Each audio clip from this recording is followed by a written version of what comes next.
અમરેલીના ખાંભા તાલુકાના ચતુરી ગામે ગત રાત્રે એક સિંહણે માત્ર 5 વર્ષની માસૂમ બાળકને તેના દાદાની નજર સામેથી જ ઝૂંટવીને મોતને ઘાટ ઉતારી દીધી હતી. આ ઘટનાને પગલે સમગ્ર પંથકમાં ભારે શોક, ભય અને વન વિભાગ સામે ઉગ્ર આક્રોશ ફાટી નીકળ્યો છે. અમરેલી જિલ્લામાં છેલ્લા એક જ મહિનામાં સિંહના હુમલાની આ ત્રીજી ઘટના છે. સિંહણની ઉલટીમાંથી બાળકના અવશેષો પણ મળ્યા હતા. મળતી વિગતો મુજબ ચતુરી ગામે રહેતા 5 વર્ષનો માસૂમ જીયાન દેવકુભાઈ સીધા રાત્રિના સમયે તેના દાદાની આંગળી પકડીને દૂધ આપવા જઈ રહ્યો હતો. આ દરમિયાન અંધારામાંથી અચાનક ત્રાટકેલી સિંહણે માસૂમ જીયાન પર હુમલો કર્યો હતો. દાદા કંઈ સમજે તે પહેલા સિંહણ બાળકને તેમની નજર સામેથી ખેંચીને જંગલ તરફ ભાગી ગઈ હતી.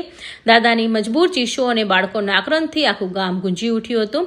ઘટનાની જાણ થતાં જ ગ્રામજનો તાત્કાલિક લાકડીઓ લઈને માસૂમની બહારે દોડ્યા હતા અને જંગલ વિસ્તારમાં શોધખોળ આદરી હતી. મૃતકના મામા દાનુભાઈ વઘોશીના જણાવ્યા અનુસાર વન વિભાગની ટીમ પહોંચે તે પહેલા ગામના 2-3 યુવાનોએ લાકડીઓ વડે હુમલો કરી બાળકને સિંહણથી ચુંગાલમાંથી છોડાવવાનો પ્રયત્ન કર્યો હતો.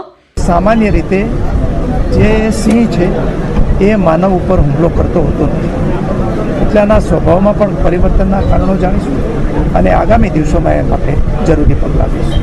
માલધારીઓ જે ખેડૂ છે એના ખેતર જાય, માલઢોર લઈને પશુ લઈને જાય તો સાથે લાકડી કવાડી જેવા હથિયારો હોય તો લઈ જવા દેવામાં આવતા નથી. એવા અનેક મુદ્દાની અમે રજૂઆત કરી. અમને આશ્વાસન મળ્યું છે કે તાત્કાલિક ધોરણે સરકાર દ્વારા આનું યોગ્ય નિરાકરણ કરવામાં આવશે. ગ્રામજનોની ભારે જહેમત છતાં કમનસીબે ગામથી આશરે 1 કિલોમીટર દૂરથી જીયાનનો લોહીલુહાણ મૃતદેહ મળી આવ્યો હતો. ઉલ્લેખનીય છે કે તાજેતરમાં રાજુલાના કોવાઈ ગામ નજીક આવેલી એક રેસ્ટોરન્ટમાં કામ કરતા અને મૂળ ઉત્તરાખંડનો યુવક પર સિંહણે અચાનક હિંસક હુમલો કર્યો હતો.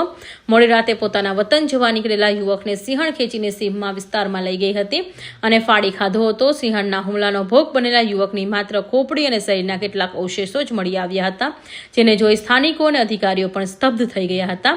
આ પહેલા સાવરકુંડલાના સાવર ગામની સીમમાં ખેતી કામ માટે ગયેલા ખેડૂતોને સિંહણ ફાડી ખાધો હતો. ખેતરમાંથી તેના થોડા અવશેષો મળ્યા હતા. કૌશિક પટેલનો report, Hind TV news, Surat.